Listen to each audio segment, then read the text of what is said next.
Good afternoon class and all my dear students. कैसे हैं आप सब लोग? उम्मीद है अच्छे होंगे। पिछली क्लास में डियर हम बात कर रहे थे टाइप्स ऑफ वियर की। डिफरेंट इसके बेस्ड थे जिनके अकॉर्डिंग जो है जिनके अकॉर्डिंग क्लासिफिकेशन किया गया था। तो लास्ट टाइम हम पढ़ रहे थे डियर रॉकफिल स्लोपी वियर की बात कर रहे थे। तो रॉकफिल स्लोपी वियर की बात करते हैं आज।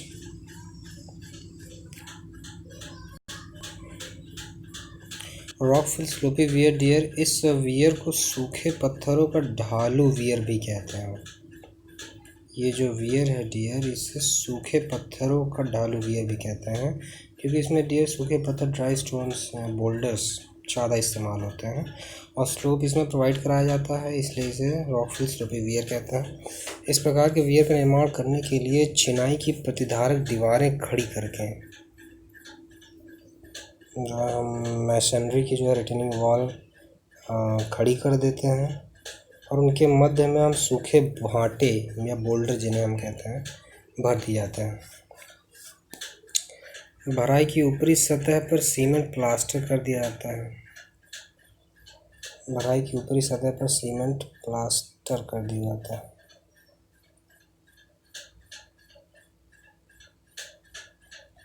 और जो अपर सरफेस होती है, टॉप सरफेस होती है, उस पर हम सीमेंट प्लास्टर कर देते हैं। इस वियर में अप स्ट्रीम और डाउन स्ट्रीम के अंचल, एप्रन, ढालू रखे जाते हैं। और ये जो अप स्ट्रीम और डाउन स्ट्रीम के जो एप्रन बनाए जाते हैं वो भी ढालू रखे जाते हैं। ये वियर के शिखर पर अन्य वियरों की भांति शटर लगाए जाते हैं। वही वियर के टॉप पे हम शटर लगा देते हैं इसमें भी। तो इसका फिगर यहाँ पे आपको देखने को मिल जाएगा। ये देखिए फिगर 6.7, 6.5। इसमें ये देखिए मैसनरी की रिटेनिंग वॉल्स बनाई गई हैं और स्लोप देखिए दोनों side up stream side down stream बनाया गया है। 11/4 का अप स्ट्रीम साइड में, 11/20 का डाउन स्ट्रीम साइड में। और देखिए इन दीवारों के मध्य देखिए बोल्डर फिलिंग कर दिया गया, रॉक फिलिंग कर दिया गया। ऊपर देखिए टॉप पे शटर लगा दिया गया। इधर पॉइंट लेवल बना है अप स्ट्रीम साइड में। ये बेड है वियर का, ये मैसनरी है। ये जो ढालू वियर होते हैं अधिक स्थान घेरता है और वह निर्माण में पर्याप्त मात्रा में बोल्डरों की आवश्यकता पड़ती है। इसके निर्माण में डियर हमें पर्याप्त मात्रा में बोल्डर्स की भी रिक्वायरमेंट होती है। तो ज़्यादा बेटर जहाँ हिली एरियाज़ रहेंगे, जहाँ पे बोल्डर लोकल मटेरियल के रूप में अवेलेबल रहेगा, ऐसे जगहों पर, चाहे वो हिली एरियाज़ हो चाहे जैसे भी एरियाज़ हों, जहाँ पे बोल्डर हमें लोकल मटेरियल के रूप में और आसानी से इजीली अवेलेबल होंगे, वहाँ पे ये यूज़फुल हो सकता है हमारे लिए। और यह वियर जो है मोटी बालू की नींव के लिए उपयुक्त होता है। ये जो वियर है डियर, ये मोटी बालू, कोर सैंड की फाउंडेशन के लिए यूज़फुल होते हैं, उपयुक्त होते हैं। दिल्ली के समीप पुराना ओखला वियर, आपको बता दें डियर, जो दिल्ली के पास में पुराना ओखला वियर है, जिसे जो यमुना नदी पे बना हुआ है, इसी प्रकार का वियर है। तो जो दिल्ली के पास है ओखला वियर, पुराना ओखला वियर जो यमुना नदी पे है, वो इसी प्रकार से है, इसी प्रकार का वियर है। नेक्स्ट है सीमेंट कंक्रीट का वियर। तो सीमेंट कंक्रीट के वियर की अगर बात करें तो जो जलोढ़ मृदा में सीमेंट कंक्रीट के वियर बनाए जाते हैं, जो हमारी जलोढ़ मृदा होती है उसमें सीमेंट कंक्रीट के वियर बनाए जाते हैं जलोढ़ मृदा में। तो सीमेंट कंक्रीट के वियर ये जलोढ़ मृदा में हम ज़्यादा बनाते हैं। जलोढ़ मृदा में सीमेंट कंक्रीट के वियर बनाए जाते हैं। छोटे वियरों का जो विकल्पन होता है ये वो ब्लिक्स थ्योरी के अकॉर्डिंग होता है, जबकि जो बड़े वियर होते हैं उनका डिज़ाइन कोसलास थ्योरी के अकॉर्डिंग होता है। इस वियर के दोनों ओर होता क्या है, इस वियर के दोनों ओर पे इम्परवियस स्लोपी एप्रन बनाए जाते हैं, अपार में ढालू अंचल बनाए जाते हैं, जिन्हें हम ग्लेसिस बोलते हैं। इम्परवियस ये भी बनाए जाते हैं एप्रन और स्लोपी बनाए जाते हैं, ग्लेसिस नाम दिया जाता है। वियर के ऊपर से बहते पानी की अतिरिक्त ऊर्जा के ह्रास, और वियर के ऊपर से जो है एडिशनल वाटर फ्लो करता है, बहता है, उसके एनर्जी डेसिपेशन के लिए अनुप्रवाह ग्लेसी पर जलोच्छाल हाइड्रोलिक जंप भी बनाया जाता है। पानी उसके माध्यम से जंप करता है, हाइड्रोलिक जंप उत्पन्न करता है। और वियर के अपस्ट्रीम तथा डाउनस्ट्रीम फर्श के नीचे पर्याप्त, और अपस्ट्रीम और डाउनस्ट्रीम के फर्श के नीचे सफिशिएंट गहरी शीट पाइलें लगाई जाती हैं। इनका उद्देश्य वही है, अंडरग्राउंड सीपेज को प्रिवेंट करना, रोकना, ताकि भूमिगत रीजन से वियर के फर्श की सुरक्षा की जा सके। अन्य वियरों की भांति इस वियर के शिखर पर भी हम शटर लगा सकते हैं। पॉन्ड लेक लेवल, पॉन्ड जल तल, पॉन्ड लेवल ऊपर उठाया जाता है। आप शटर के स्थान पर फाटक लगा दें, और जैसे ही आप शटर के स्थान पर फाटक लगा देंगे तो ये मॉडिफाइड फॉर्म हो जाएगा और ये वियर के बजाय ये बैराज का रूप ले लेगा, और ताकि नदी जल पर पूर्ण नियंत्रण किया जा सके, तब ये बैराज की श्रेणी में आ जाता है। जैसे ही डियर हम इस पर शटर के बजाय गेट लगा देंगे, फाटक लगा देंगे, तो ये बैराज में तब्दील हो जाएगा। यहाँ पे आप इसका फिगर देख सकते हैं, कंक्रीट का, कंक्रीट वियर का ये फिगर देखिए यहाँ पे बनाया गया है। ये देखिए इम्परवियस डाउन स्ट्रीम एप्रन बनाया गया, जिसे डाउन स्ट्रीम ग्लेसिस बोलते हैं, और ये अप स्ट्रीम ग्लेसिस देखिए बनाया गया है। ये बेड है, देखिए नीचे ये देखिए कंक्रीट का पूरा बनाया गया, इसके ऊपर देखिए शटर लगा दिया गया है ना। ये देखिए शीट पाइल्स हैं जो कट ऑफ का काम करती हैं, अंडरग्राउंड सीपेज को प्रिवेंट करने का काम करती है। देखिए पॉन्ड लेवल है ना। तो इस तरह से आपको एक प्रोफाइल मिल जाती है कंक्रीट वियर की भी। ये तो मटेरियल बेस्ड हम बात कर रहे थे वियर का टाइप्स। अब हम डियर बात करेंगे भार अभिकल्पन के अनुसार वियर का वर्गीकरण, लोड डिज़ाइन के अकॉर्डिंग। तो लोड डिज़ाइन के अकॉर्डिंग दो प्रकार के होते हैं ये। फर्स्ट है ग्रेविटी वियर, सेकेंड है non gravity wear. Gravity wear वो वियर होते हैं जो अपने सेल्फ वेट, स्वयं के भार से अपने ऊपर लगने वाले दाब को, बल को, मतलब प्रेशर्स को, फोर्सेस को, चाहे वो अपलिफ्ट प्रेशर हो इसके नीचे से लगने वाला, या पानी के भराव के कारण जो इस पर प्रेशर लगता है वो, या और कोई एक्सटर्नल प्रेशर हो, तो वो उन सब तरह के प्रेशर्स को, फोर्सेस को ये अपने स्वयं के भार के कारण, सेल्फ वेट के थ्रू रेजिस्ट करता है। भार आश्रित वियर संचित पानी के भार, फर्श के नीचे उत्पन्न उत्थापन दाब, अपलिफ्ट प्रेशर, फर्श के नीचे जो अपलिफ्ट प्रेशर क्रिएट होता है आदि को अपने भार के कारण प्रतिरोध करता है। इन सबको अपने भार के कारण प्रतिरोध करता है। कंक्रीट को छोड़कर जितने भी वियर होते हैं ये सही प्रकार के, वो वियर सब ग्रेविटी वियर की श्रेणी में आता है।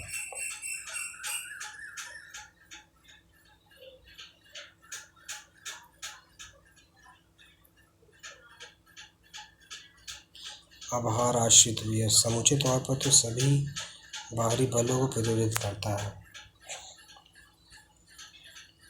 जो नॉन ग्रेविटी वियर होता है ये भी समूचे तौर पर सभी बाहरी बलों को रेजिस्ट करता है, परंतु इसके पृथक घटक स्वयं में अस्थिर होते हैं, क्योंकि कंक्रीट है ऑलरेडी ये नॉन होमोजीनियस मटेरियल होते हैं, लेकिन एक होमोजीनियस मटेरियल की तरह काम करते हैं। तरह तरह के पदार्थों से मिलकर हम खुद ही बने होते हैं। तो इसके जो पतला घटक स्वयं में अस्थिर होते हैं। इसके फर्श की मोटाई अपेक्षाकृत कम होती है। हाँ, ये एडवांटेज है कि हमें जो इसका फर्श बनाना है उसकी हम थिकनेस कम रख सकते हैं। ये सीमेंट कंक्रीट का बनाया जाता है, सीमेंट कंक्रीट के बनाए जाते हैं, जिसमें आवश्यकता अनुसार इस्पात की छड़ों का प्रबलन भी दिया जाता है। तो स्टील रेनफोर्समेंट भी इसमें एज़ पर नीड हम प्रोवाइड कराते हैं। तो ये सब डियर बातें थी जो है वियर के टाइप्स की। अब बात करेंगे डिफरेंट कंपोनेंट्स या डिफरेंट पार्ट्स ऑफ वियर। एक वियर के डिफरेंट पार्ट्स कौन कौन से होते हैं। वियर के मुख्य घटक निम्नलिखित हैं। ये घटक चीज 6.7 में दर्शाया गया है। फर्स्ट है इसमें सेंट्रल पोर्शन। अभी आगे आपको यहाँ एक फिगर मिलेगा, उसमें ये सारे पार्ट्स आपको क्लियर हो जाएंगे। तो फर्स्ट देखिए डियर, बेसिकली इसमें 3 पार्ट होते हैं। एक जो सेंट्रल पोर्शन होता है, एक अपस्ट्रीम पोर्शन के कंपोनेंट्स होते पार्ट्स होते हैं, और एक डाउनस्ट्रीम पोर्शन के पार्ट्स होते हैं।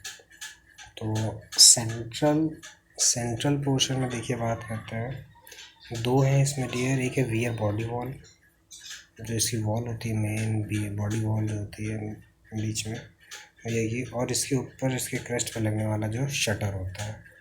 तो ये 2 सेंट्रल पोर्शन के कंपोनेंट्स हो गए, पार्ट्स हो गए।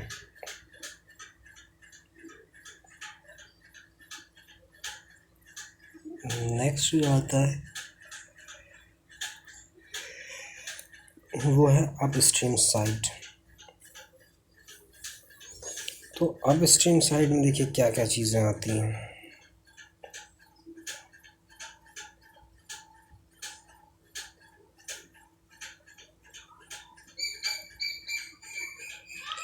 अपस्ट्रीम साइड में देखिए जो है, इसमें आपको अपस्ट्रीम साइड का पक्का फ्लो मिल जाएगा।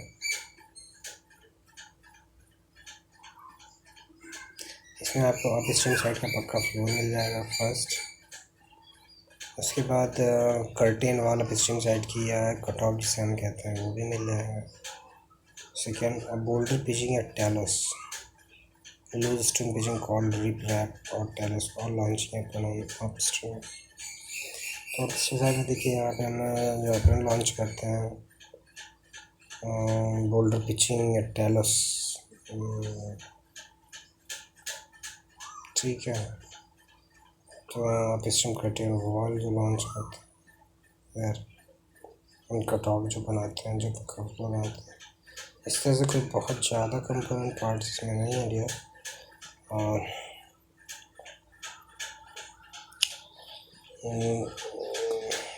टॉप स्ट्रीम हो गया। इसके बाद डाउन स्ट्रीम साइड, देखिए डाउन स्ट्रीम साइड में आ गया हम। तो डाउन स्ट्रीम साइड में देखिए पहला इम्परवियस डाउन स्ट्रीम पक्का फ्लो, पहला इम्परवियस डाउन स्ट्रीम पक्का फ्लो।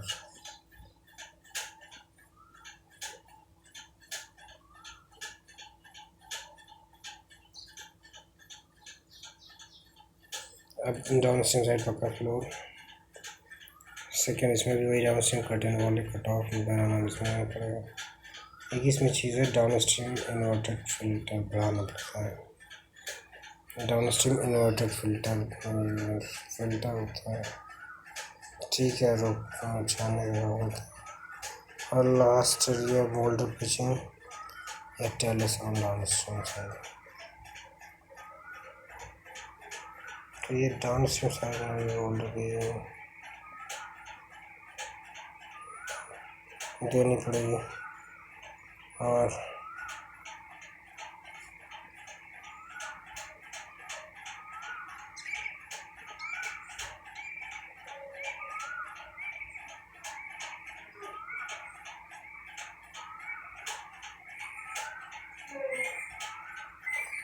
ठीक है, तो इस तरह से डाउन स्ट्रीम इन्वर्टेड फिल्टर और लास्ट में boulder pitching telos down stream side में लॉन्च करने रहेंगे। जितने भी कंपोनेंट आपने पढ़े ये एक वियर में होते हैं, और जिसका फिगर यहाँ पे आप देख सकते हैं। ये फिगर 6.7 में दिखाया गया डियर। इसमें आपको क्लियर कर देते हैं। तो सेंट्रल पोर्शन में हमने डियर 2 चीज़ें पढ़ी थी, वियर बॉडी वॉल और शटर। ये वियर बॉडी वॉल और शटर, वियर बॉडी वॉल बीच का, और इसके ऊपर शटर लगा हुआ है। तो इस तरह से ये हो गया स्ट्रीम साइड में। आप ईस्टर्न साइड में आइए, आप ईस्टर्न साइड में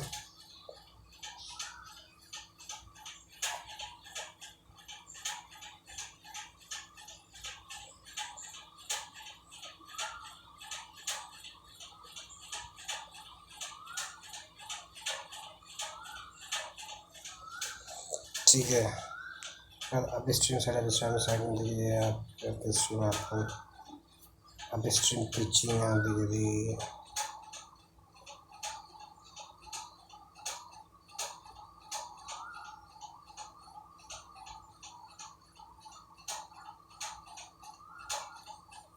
लास्ट में जब डाउन स्ट्रीम साइड की बात करें, down stream side, down stream side की बात करें,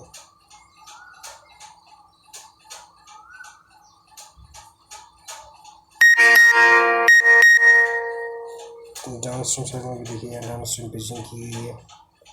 डाउन स्ट्रीम अपन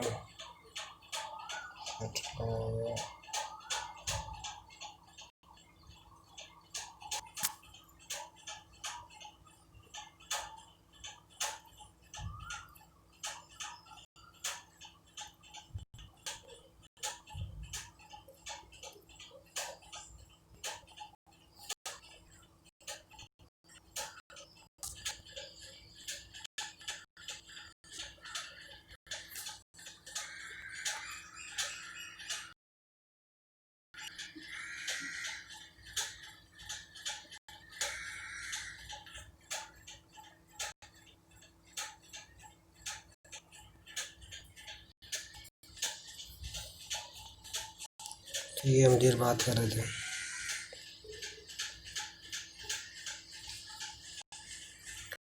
डाउन स्ट्रीम पिचिंग यहाँ पे डाउन स्ट्रीम अपन concrete block air outlet filter है, ये कर्टेन वॉल्स हैं,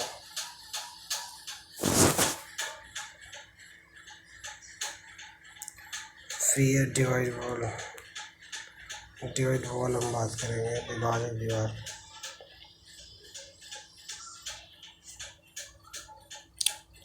नदी के पानी को नहर के मुख तक लाने के लिए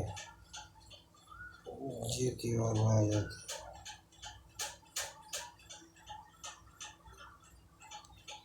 है। नदी के पानी को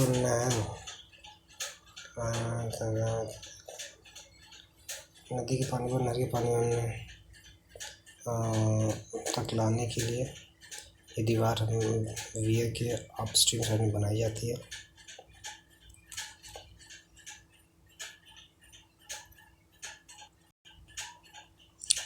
और ये डिवाइड वॉल एक लंबी दीवार होती है जो वियर या बैराज अक्ष के समकोण पर बनाई जाती है और अंडर स्लूसों के अंडर स्लूसेस और नहर मुख नियंत्रण कैनल रेगुलेटर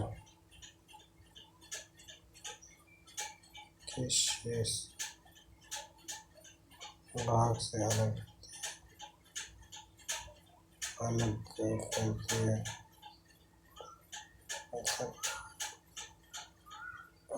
पत्रिका में इसको कहते हैं नहर मुख नियंत्रण से थोड़ा आगे तक बढ़ा रहता है। अब स्ट्रीम में इसका जो ऊपरी सिरा है डियर वो जो है नहर मुख नियंत्रण से थोड़ा आगे तक बढ़ा रहता है तथा निचला सिरा जो होता है वो अनुप्रवाह में डाउन स्ट्रीम में आधा स्लूसों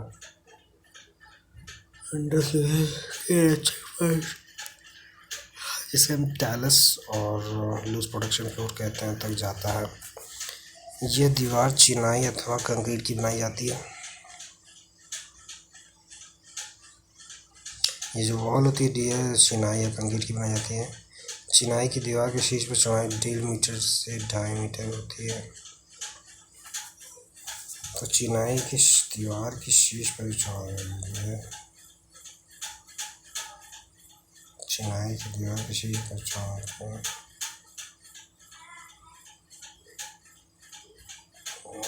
1.5 मीटर से 1.5 मीटर से अधिक शीर्ष 1.5 मीटर से अधिक 2.5 मीटर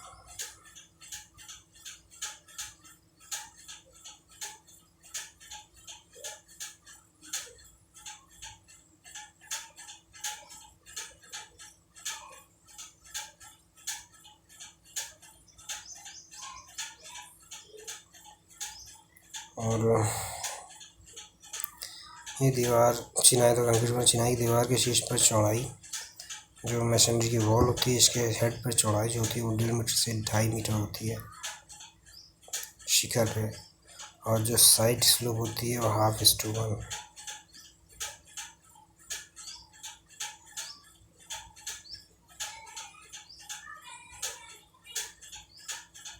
साइड की ज़्यादा होती है उसका 1/2:1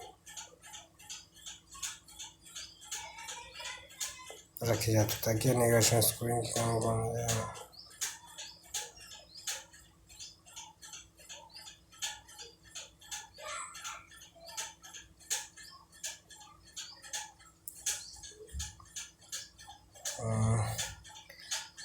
तो रखी जाती है सब दीवार के लिए साधारणतः कोपक नींव वेल फाउंडेशन, जो डिवाइड वाल होती है डियर उसके लिए साधारणतः वेल फाउंडेशन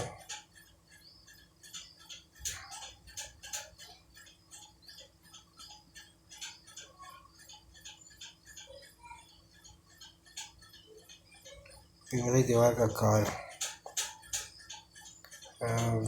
वेल फाउंडेशन बनाई जाती है ताकि ये स्कोरिंग कार्य उखड़ ना जाए। तो इसकी फाउंडेशन भी बनाई जाती है ताकि ये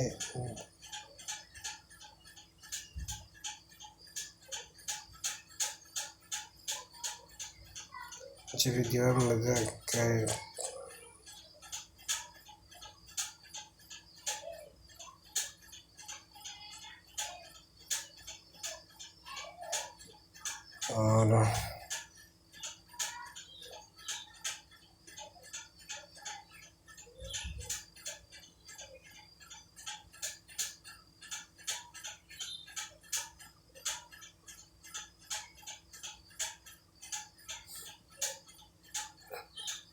और ये दीवार, जब ये दीवार मध्य की बनी होती है तो उसके 5 वलों पर पत्थर का कंक्रीट बल्ला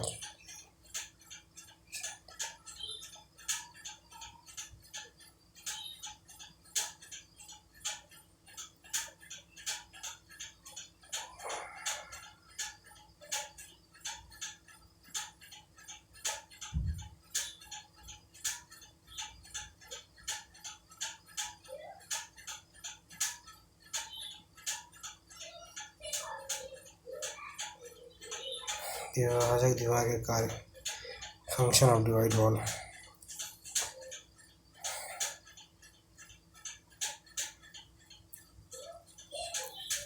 डिवाइड वॉल के फंक्शन क्या क्या है? अंडरस्लिसेस की सिल रियर की क्रेस्ट से पर्याप्त नीचे आके आते हैं। तो अंडरस्लिसेस की जो बॉटम में सिल देना बोलते हैं।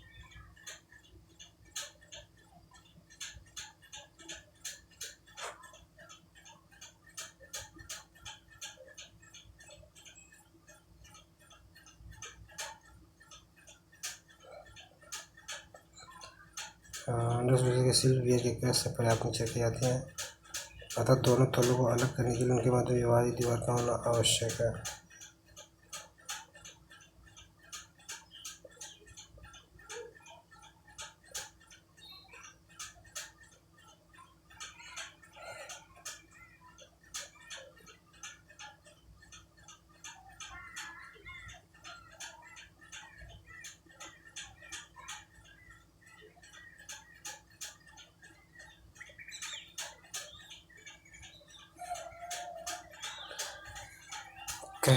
अंडरस्लिसेस की सिल जो होती है और वियर के क्रेस्ट से पर्याप्त नीचे रखी जाती है ताकि दोनों तलों को अलग अलग करने के लिए उनके मध्य विभाजित दीवार का होना आवश्यक।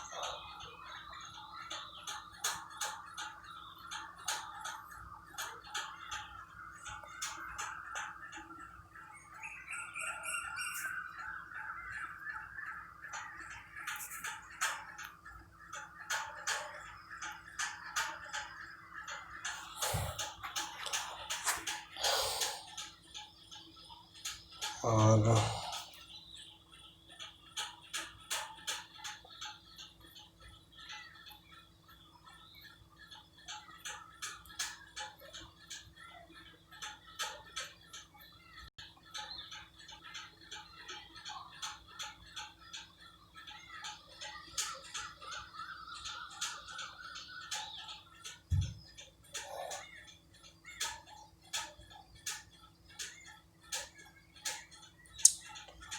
ये जो है तथा दोनों तलों को अलग करने के लिए उनके मध्यभागी दीवार का होना आवश्यक होता है। वियर के क्रेस्ट से और अंडर स्लूसेस की सिल पर्याप्त नीचे रखी जाती है उनसे, तो दोनों तलों को अलग अलग करने के लिए उनके मध्यभागी दीवार का होना आवश्यक है।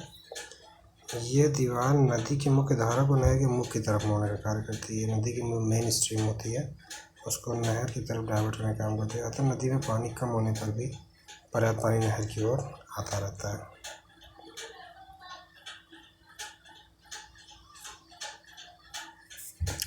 जो डिवाइड वॉल होती है नहर मुख के सामने एक पॉकेट का निर्माण करती है। जो बाहरी दीवार होती है वो नहर मुख के सामने एक पॉकेट पानी की एक शांत पॉन्ड बन जाता है, पानी का एक पॉन्ड टाइप का बन जाता है, उसका निर्माण करती है, जिसमें ताल का पानी शांत रहता है और सिल्ट नीचे बैठ जाती है। तो इससे सिल्टिंग को भी रोका सिल्ट जो है नीचे बैठ जाती है। इस प्रकार अपेक्षाकृत साफ पानी नहर में जाता है। इस दीवार के निर्माण से पॉकेट में एकत्रित सिल्ट सुगमता से अंडर स्लूस द्वारा नदी के अनुप्रवाह में निकाली जा सकती है। तो जो सिल्ट हम यहाँ पे एकत्रित होती है उसको आसानी से हम अंडर स्लूस की मदद से डाउन स्ट्रीम में निकाल सकते हैं। जो डिवाइड वॉल होती है नदी में उत्पन्न जो क्रॉस करंट्स होती है, धाराएँ होती हैं, को जो वियर के फर्श पर कटाव करती है वो मुख्य संरचना से दूर रखती है। तो मेन स्ट्रक्चर से मेन कंस्ट्रक्शन से दूर रखती है ताकि हमारा स्ट्रक्चर भी सेफ रहे, इससे हमारा स्ट्रक्चर भी सेफ रहता है। नेक्स्ट डे जो बात आती है वो है अंडर स्लूसेस और स्कोरिंग स्लूसेस। तो अंडर स्लूसेस और स्कोरिंग स्लूसेस की अगर बात करें तो विभाजक दीवार तथा नहर मुख के मध्य स्थित पॉकेट के एकत्रित सिल्ट को नदी में डाउन स्ट्रीम में निकालने के लिए वियर में क्या किया जाता है, दीवार में आयताकार निकास मतलब एग्जिट ओपनिंग्स रखे जाते हैं रेक्टेंगुलर, जिन्हें अंडर स्लूसेस के नाम से जाना जाता है। दीवार में वियर की दीवार में अथवा निगर्षण स्लूस स्कोरिंग स्लूस भी बोलते हैं इनको। ये स्लूस वियर तथा नहर मुख नियंत्रण के संगम वाले किनारे पर बनाए जाते हैं। कहाँ बनाए जाते हैं? ये स्लूस वियर तथा नहर मुख नियंत्रण के संगम वाले किनारे पर बनाए जाते हैं। ये स्लूस वियर तथा नहर मुख नियंत्रण के संगम वाले किनारे पर बनाया जाता है।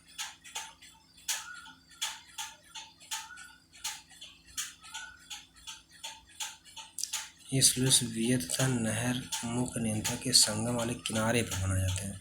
यदि वियर के दाएं तथा बाएं दोनों किनारों से दो अलग अलग नहरें निकाली गई हैं, अगर वियर के दाएं तथा बाएं दोनों किनारों से दो अलग अलग नहरें निकाली गई हैं तो अंडर स्लूस दोनों रखे जाते हैं और अंडर स्लूस के मुख पर फाटक गेट्स लगाए जाते हैं, जिनको ऊपर उठाकर सिल्ट को वियर से नीचे की ओर निकाल दिया जाता है।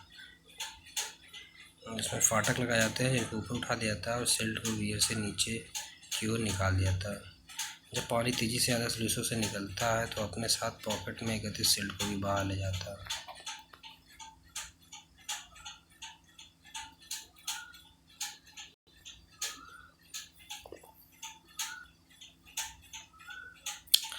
अंडर स्लूसेस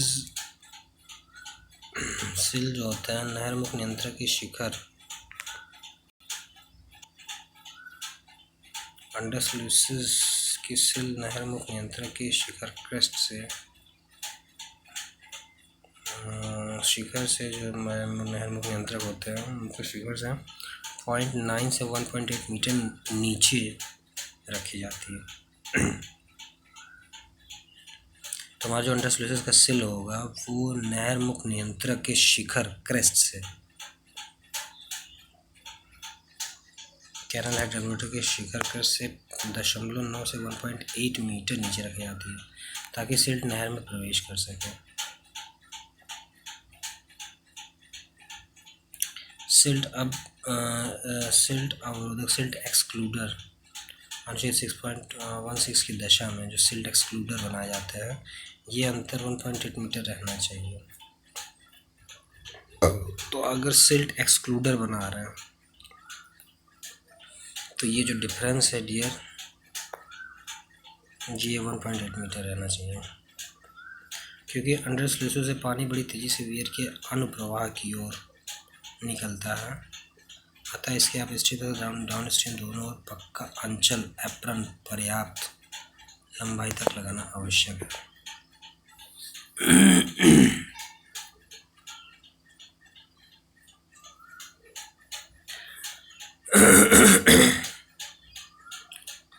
अंडर स्लूसेस से पानी बड़ी तेज़ी से वियर के डाउन स्ट्रीम की ओर निकलता है, तो इसलिए अप स्ट्रीम और डाउन स्ट्रीम दोनों ओर पक्का अंचल एप्रन पर्याप्त लंबाई तक लगाना आवश्यक होता है। फर्श की लंबाई और मोटाई जो होती है, ये ब्लिक्स थ्योरी के अकॉर्डिंग ज्ञात की जाती है।